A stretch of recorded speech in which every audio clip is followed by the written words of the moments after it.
희석 주당이익 물어봤습니다. 자, 문제에서 요구하지 않아도 희석 주당이익 구할 때는 기본 주당이익을 먼저 계산해야 돼요. 그래서 기본 주당이익을 먼저 구해 봅시다. 자, 분모에는 가중평균 유통 보통 주식수를 계산합니다. 그래서 기초에 유통 보통 주식수가 지금 이거 다 보통주 변동 내용이죠. 그래서 1000주 있었습니다. 1000주. 그래서 기초에 1000주. 기초부터 12달 내내 있었기 때문에 곱하기 12분의 12 족수 적용해야죠. 자, 7월 1일 유상증자를 400주에서 유통보통 주식수가 1400주로 늘어났는데 이 400주가 이게 보면 유상증자 전일의 공정가치가 800원인데 500원만큼만 현금이 납입됐죠. 자, 따라서 이게 지금 공정가치로 유상증자를 했다면 주당 800원씩 들어오는 게 맞는데 현금 납입되는 금액은 실제 500원만큼 밖에 안 들어왔어요. 결국 유상증자를 400주 실시하긴 했지만 이 중에 제대로 돈 들어오는 금액은 8분의 5 뿐이라는 이야기죠. 자, 따라서 공정가치 유상증자를 실시했다면 400주 다 보통주가 발행되는 게 아니라 400주 곱하기 8분의 5만 보통주가 발행됐다는 거죠. 그래서 400주 곱하기 현금 납입 비율 8분의 5 해서 250주만 공정가치 유상증자 주식수라는 이야기죠. 그래서 250주이고 7월 1일 날 유상증자가 실시됐기 때문에 족수는 곱하기 12분의 6이죠. 7월 1일부터 연말까지 6달 기간 동안이니까 곱하기 12분의 6입니다. 자, 그리고 400주 유상증자를 실시했지만 공정가치 유상증자 주식수가 250주 뿐이므로 나머지 150주는 무상증자를 했다고 보는 거예요. 자, 따라서 무상증자 비율은 일단 그 이전까지 존재하던 주식수 기초의 1000주 그 다음에 공정가치 유상증자 주식수 250주죠. 1000주 더하기 250주 그래서 1250주입니다. 자, 그 중에 거기에서 150주를 무상증자 했다고 보는 거죠. 아까 400주 중에서 공정가치 유상증자 주식수가 250주니까 나머지 150주를 무상증자 했다고 보는 겁니다. 그래서 무상증자 주식수 150주를 분자에 대입하면 무상증자 비율이 나오죠. 그게 12%입니다. 따라서 자원의 변동 없이 이렇게 유통 보통 주식수만 달라지는 경우 이렇게 주식배당, 무상증자 이런 거래들은 기초부터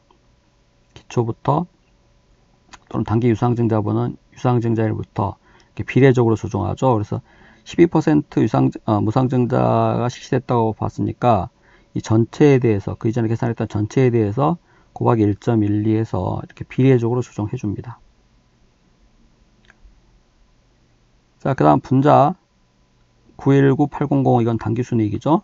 단기순이익 그대로 오고 그 다음에 우선주 배당금을 빼야죠. 여기서는 우선주 언급이었기 때문에 뺄 금액이 없습니다. 그렇지만 우선주 배당금이 존재하면 우선주 배당금을 빼줘야 돼요. 자, 그렇게 해서 계산하면은 분자 분모 금액 나오고 기본 주당 순이익이 730원 나옵니다.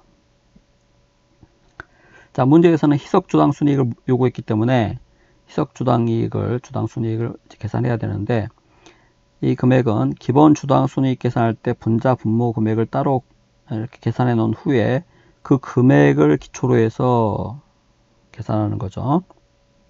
자, 희석주당 순이익은 잠재적 보통주가 모두 희석성 잠재적 보통주가 모두 보통주로 전환됐다고 봤을 때의 최소 주당이익입니다. 따라서 여기서 잠재적 보통주가 어떤 게 있습니까? 여기서는 신주 인수권이 잠재적인 보통주죠. 이게 보통주로 전환될 수 있는 그런 상품이기 때문에 자, 기초에 신주인수권 800개를 부여했는데 이 신주인수권 1개로 보통주 1주를 인수할 수 있다고 나와 있죠. 따라서 이게 기초에 있었던 것이기 때문에 이게 보통주로 전환됐다면 기초 시점에 전환됐다고 봐야겠죠. 가장 빠른 시점이 기초입니다. 그래서 1개에 대해서 1주니까 800개면 800주죠. 그래서 보통주 800주이고 이게 기초에 전환됐다고 보기 때문에 지금 이게 지금 기말까지 아직 행사되지를 않았죠. 그래서 미행사분이고 기초부터 기말까지 이게 전환이 됐다면 모두 보통주로 전환됐을 겁니다. 그래서 곱하기 12분의 12예요.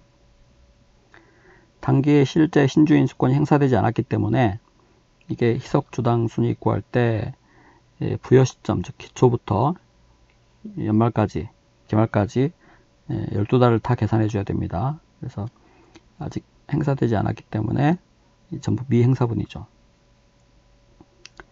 자, 그 다음 단기 보통주의 평균 주가가 750원인데 행사 가격이 600원이에요.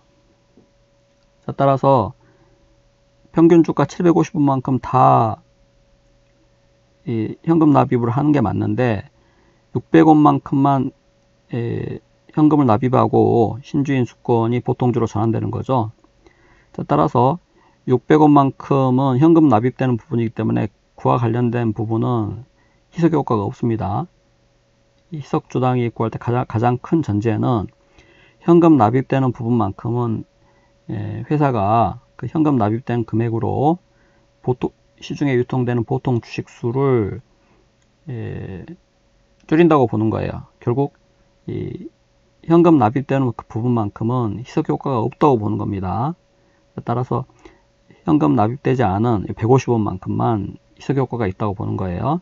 그래서 그 150원만큼이 무상으로 발행됐다고 보는 거죠. 그래서 750분의 150, 750분의 150, 그게 무상 발행 비율이에요. 그 부분만 희석 효과가 있다고 보는 겁니다. 현금 납입되는 600원만큼은 그 금액으로 회사가 시중에 유통되는 보통 주식수를 보통주를 취득함으로써 희석 효과가 없다고 보는 겁니다. 자, 따라서 750분의 150 무상으로 발행되는 비율만큼만 희석 효과가 있다고 보고 계산을 하는 겁니다. 자, 그리고 신주인 수권 같은 경우는 신주인 수권이 행사돼 가지고 보통주가 발행이 됐어도 어떤 달라지는 이 금액이 없어요. 자, 따라서 더해지는 금액이 제로입니다. 자, 이게 전환사채의 경우에는 전환사채 이자비용 곱하기 1-세율을 더해야 되고 신주인 수권부 사채의 경우에는 상환할증금 이자비용 곱하기 1-세율 금액만큼을 더해야 되죠.